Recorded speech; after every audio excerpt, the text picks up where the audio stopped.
What have you learned about your commitment to Christ and what God expects as we follow Him in that commitment? If you had two words to pick from that described your commitment to Jesus and to Christ and to God, where you're at right now in your life, would addition or exchange be more accurate to describe that commitment you have? We're going to start off a brand new section of our series, The Great Divide. And this week we're going to be talking about you, God, and a Rubik's Cube.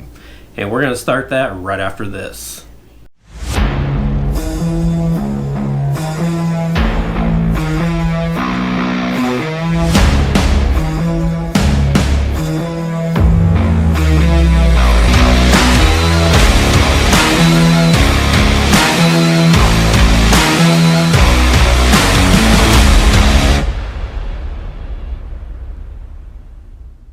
Welcome, guys, to another week of Connecting the Gap. Hope you guys have had a great week, a great blessed week here this previous week. We're continuing on our discussion, The Great Divide, this week, how we can take our life in Christ from average to extraordinary. And we're going to continue this week with the next episode of this. Hope you guys have enjoyed this so far. If you don't be able to catch any of it, you can go to my website, connectingthegap.net. And all of my podcasts are there, as well as a link to my YouTube channel, which has a lot more discussions and studies, and my blog as well. I think I'm into my 5th or 6th week of my blog now, and so you can go check that out also. So just lots of great resources there that I have shared that Christ has laid on my heart. And so I just wanted to share that on with you. So I just got back from a vacation, went to Arkansas this last weekend and floated the Buffalo River with some friends and with my wife. It's very beautiful down there. I didn't want to come back, but here I am, and I think Satan's trying to fight me today because this is the 5th time I've tried to start this. I had a fly in here, and every time I just get going, this fly would come flying right in front of my camera, and you can see this little dot just buzzing all over the place. So I finally stopped my camera and I smashed that fly, so he's gone. So I think that we are able to get this going for this week, and it's a comical way to start off this podcast for sure. But again, thank you guys for joining me, and we're going to get right into this. So last couple of weeks we've been talking about the promises that God gives us, and if we follow those promises and apply those in our lives and accept the promises for what they are, for what God wants them to be to us, then we can actually take our life another step higher. You know, we can gain another notch there in our walk up this mountain of life as we try to elevate our relationship with Christ to the extraordinary. And so we finished that up last week, and that brings us here to this new section, You, God, and a Rubik's Cube. So we're going to get right into that for this week. As I start this week, I was thinking, the greatest problem with the church in America today, I feel, is that everyone is looking at a relationship with me as an addition to their lives. I think that, in a lot of ways, when God looks at that relationship that He wants with us and the relationship that we give back, a lot of times I think that we do that as an addition. It's kind of an add-on to our life. And as I talk about that, does that sound familiar to you? It's as if we come to God thinking, well, I've got a ton of priorities in my life. I've got my job, my friends, my hobbies, the things that I like to do, the places that I like to go. Might be a boyfriend or a girlfriend, because relationships will come between us and God. So maybe I'll just go ahead and throw Jesus in the mix too. I know that I've got to read my Bible. I know I got to pray. I know I got to go to church. And there's things that I need to do as a Christian. But yet I've got all this other stuff that takes up all my time and my priorities as well. So if I can channel my energy to all these different places and split my time and my resources and the things that I have going on, maybe I can just kind of throw Jesus in there in the mix, and that way I can have this well-rounded situation in my life. But as you think about that, and as I have thought about that at times in my life when I have realized that I just had Jesus just thrown in there as an add-on, God kind of spoke to me and He said, a relationship with me was never meant to be an addition. It's supposed to be an exchange. That hit me just deep down inside when I really thought about that and realized exactly what God was trying to tell me with that. Following Christ is not about making him one priority among many. And it brings to my mind, I've heard this talked about several times, especially in the church circles. You can do 15 or 20 different things, but you can't split your time between all of those and do them all at 100%. You can either do 20 things at 10 to 15% or whatever it may be, or you can do one good thing and put 100% into it. And that's kind of how this relationship with Christ is. We need to make him a priority, not a priority among many. It is about making him the priority. It's not about giving him part of our lives. It's about giving him all of who we are. If we truly want to experience God, we must exchange everything that we have for everything that he is. We can't just go into this thing halfway and ride that fence. We have to make that decision and that choice. Am I all in for God, or am I going to let Satan have a little bit of this with the world and let God have this part over here? That's not how that works. We can't mix those two together. So often when we have this mindset and we think that we're just going to just wing it and just put God into the mix amongst everything else that we prioritize, this is often where we falter at. This is often the place that we have issues.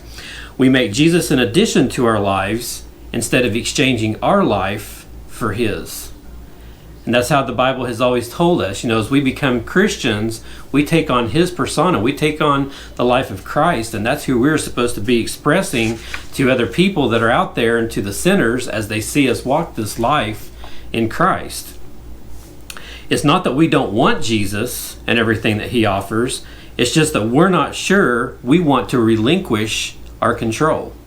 As humans, and we've talked about this before, as humans, we like to have control of things. We don't like to put ourselves out there and, allow somebody else to take control of who we are and who we are becoming. The mere thought of yielding all control to Christ instantly causes our minds to fill with irrational fears. And I think a lot of you can probably relate to that as I make that statement. When we allow God to come in and we allow him to take over our life, we're supposed to be 100% all in. And that scares the crazy out of us. It's just like, we don't know if we want to relinquish that control or not and give that to him. And, you might be thinking, some of these thoughts that come into your head whenever you think about giving yourself to Christ. It's questions like, what if he doesn't do a good job? What if he keeps me from good things? What if he fails me? Some of those questions, as crazy as they sound, we do sometimes think that way as Christians. And we don't know if us and God are going to be on the same page or not. And if we don't give ourselves up and allow him to control our lives, we won't be on the same page. God is a loving God.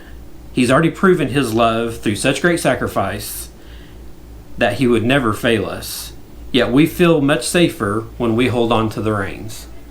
And it's crazy how we think that, knowing that God created us, knowing that he sent his son to die on the cross. Jesus paid that price for our sins. And we know that he's the only way. In the Bible it says that he is the narrow gate. Through him is how we receive our eternal reward.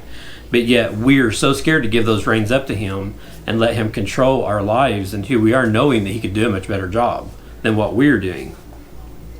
So perhaps we have toyed with giving Jesus control a time or two, but inevitably feel that he is leading us down a path too costly and take back control. Have you ever felt like that cost was too great? You've had to give up too many things. We talked kind of about this in the first couple of weeks of this discussion about how we start into this mountain with this backpack on our back and it's filled with all this stuff, this baggage that we brought in to our Christian walk from our worldly time when we were following what Satan wanted us to do. And to take them things off of us and toss them sometimes is a huge cost to us because of where our priorities are at. We reasoned that our initial fears about giving Jesus control were right. That if we follow him in radical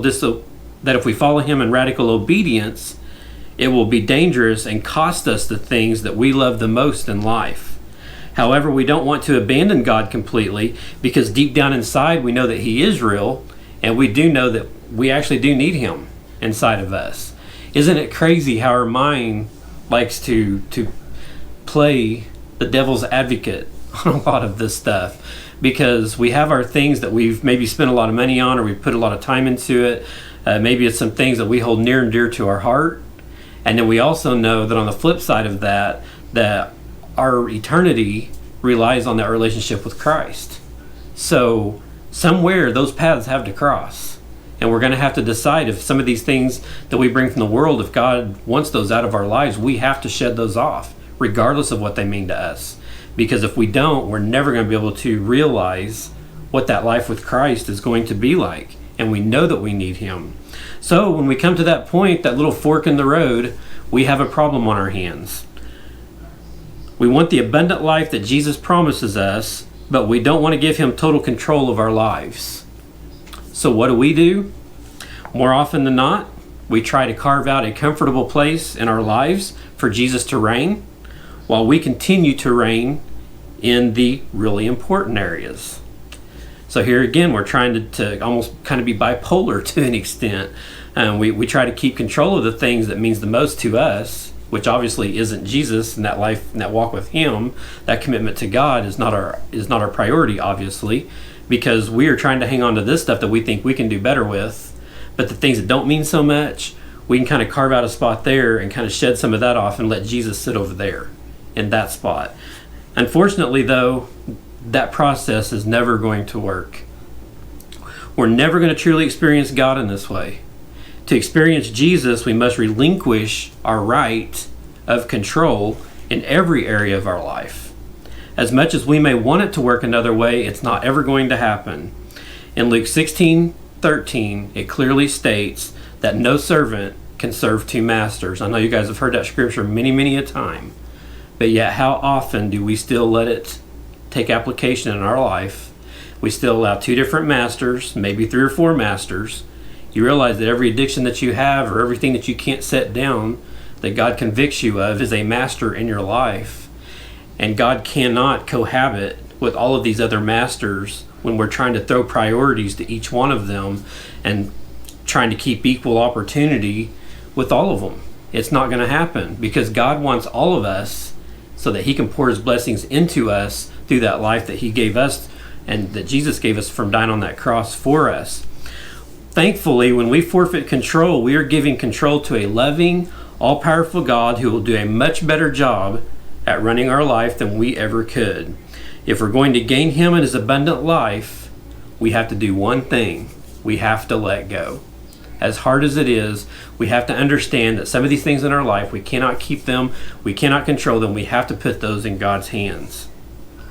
It kind of reminds me as a kid when I used to watch Tarzan, and I know a lot of you surely have seen a Tarzan cartoon or movie at some point in your life. If you remember him, he was a human being that was raised by monkeys. He lived in the jungle, and he got around by swinging from one vine to the next. Everywhere that he went, that's how he maneuvered and made his progress through the jungle. So imagine Tarzan's journey through the jungle being similar to how God wants to guide us through life. Just as Tarzan would swing from vine to vine on the way to his destination, God wants to lead us from experience to experience on the way to our destination. At the beginning of our faith journey, we're hanging on with both hands to a single vine. Jesus then shows us a series of vines in front of us that represents the path that He desires to guide us down. We know we want to follow Him, so we begin. We swing over a little bit, and when we're close enough, we let go with one hand and grab the second vine. God says, "Good. Now let go of your life, grab the next vine, and we'll be off on our journey together." But this is where many of us get stuck. We realize that to keep moving forward, we have to let go of that first vine. But we're afraid to let go of it because it's all that we've ever known. That first vine that we hung on to, that was the beginning of our path and our journey. And that's the only thing we've ever known, and we're fearful to let go of that and go to the second vine because we're going into the unknown. God only knows that path that we are on. Do we trust Him? We're afraid to let go of it because it's all that we've ever known, and that familiarity provides us with a false sense of security because we feel like we've known this vine for so long, we have a security in that, but really there's not any security there at all because God's not in it. When he's not in the situations in our life and the places that we like to park and put camp at, if he's not in those situations, there's really no security there. We have to understand there's only security in giving our lives to Christ and being on his side of the jungle. Even though fearfully clinging to it only keeps us from the good things that God has in store for us, our fear of the uncertain keeps us holding on. We are unwilling to let go and continue on our journey, so we stay there. One hand on the first vine, one on the second, stuck in the same place. It's not that we don't have a hold of God, because we do. We've got the second vine, and this is the path that God's wanting us to go down. However, we're not going anywhere. We're not experiencing much, if anything, because we are unwilling to let go of what is familiar and secure. We see the next vines God is calling us towards, and we want to move, but our fear of letting go of what we have keeps us from moving forward. The sad thing about this, the whole sad truth of this whole situation, is a lot of us live this way. We're constantly straddling the fence, straddling vines, however you want to look at it. We've got the things that we don't want to let go of in this hand, and we are attempting to move into what God's plan is for our life and the destiny that he has for us with this one. But for some reason, we can never seem to completely get rid of the hold on this vine and grab onto this one where God wants us to be with both hands. We have the hardest time because of the insecurities that we have in our life. The crazy thing is that Jesus is telling us if we keep holding on to our lives, we're going to lose them anyway. And you can read that scripture in Matthew 16:25. Toby Mack put an awesome song out about that several years back, about losing ourselves, the lives that we have. We need to lose them in order to go into God where he wants us to be. Because if we don't give those up, we're going to lose this worldly life anyways. If we get to that day when we stand before him and we're not where we need to be, then we're not going to get those rewards that he's promised us. And if we're too far gone and we've never accepted forgiveness from him in our life, never asked for forgiveness, then everything that we've ever worked for is gone for an eternity. We'll never have that relationship with him in eternity if we don't live for him. So we have to let that stuff go. The only way to have true life is to let it go. That's the only way that's going to happen. God is not asking us to give him control so that he can harm us. That's the thing that we have to understand and we have to realize. It's actually the opposite of that. He asks for our surrender because he is desperate to use us and lead us to that full abundant life that he's promised. And we'll never get to that full abundant life if we cannot let go of that worldly vine. However, if we don't surrender to his call and let him guide us, we're never going to get there. Left to ourselves, we inevitably remain clinging to the first vine, frustrated at the lack of experience of God's goodness. And who do we blame that on? A lot of times we blame it on God. God, why am I not moving forward in this? God, I prayed for this. God, I prayed for that. God, I gave this up so that I could move forward into this area. Why are things not changing? Why are they still the same? Why am I still depressed? Why am I still frustrated? Well, we probably need to look back in our rearview mirror and see exactly what we still have towing on our tow hook. If there are things in our life that he's asked us and convicted us to get rid of, and we have chosen to continue walking the way that we're walking and not give those things up, we're not going to move forward in the things that God has for us. We have to understand that as Tarzan, he maneuvered through the jungle because he trusted the next vine, the next vine, and the next vine to hold him up and to keep him moving him forward to the abundance of anything that jungle had to offer to him. As Christians, we have to have that Tarzan mindset. We have to let go of this vine, go to this vine. We gain confidence in God. Then we move to the next vine that God shows us. There's more confidence in God. As we keep moving vine to vine to vine, we're going to see that relationship we have with Christ is going to blossom, it's going to explode, and it's going to grow into something huge where God can use you to the best of your abilities and all the gifts that he's given you. We have to let go. Well, that's all the time I have for this week, so we're going to cut this off here. We'll come back next week and finish up this section about us, God, and the Rubik's Cube. Next week we're going to get into the Rubik's Cube part of this discussion. I know you're probably curious about that, and so we will do that next week. Hope you guys have a great, blessed week ahead of you, and hopefully what we've discussed this week, maybe something in there has helped you. Maybe if you're hanging on to that vine and can't let go, over this next week, just pray about things and ask God to reveal to you what is holding me back. What is keeping me from getting to the other side of the jungle, the place where God wants us to be, and He'll reveal that to you. So again, go to my website, connectingthegap.net. You'll see all of my podcasts there, my YouTube, my blog. Please subscribe and share. If there's anybody out there that can benefit from any of this, please share and let them have access to this if they've never heard of my podcast. Each week I try to follow what God wants me to do and put the content out there, and I hope that you guys are being blessed from that. So I am out of here for this week. Hope you guys have a great, blessed week. I'll be back next week with the next section of this discussion. Until then, you guys have a great week, and I will talk to you then on Connecting the Gap.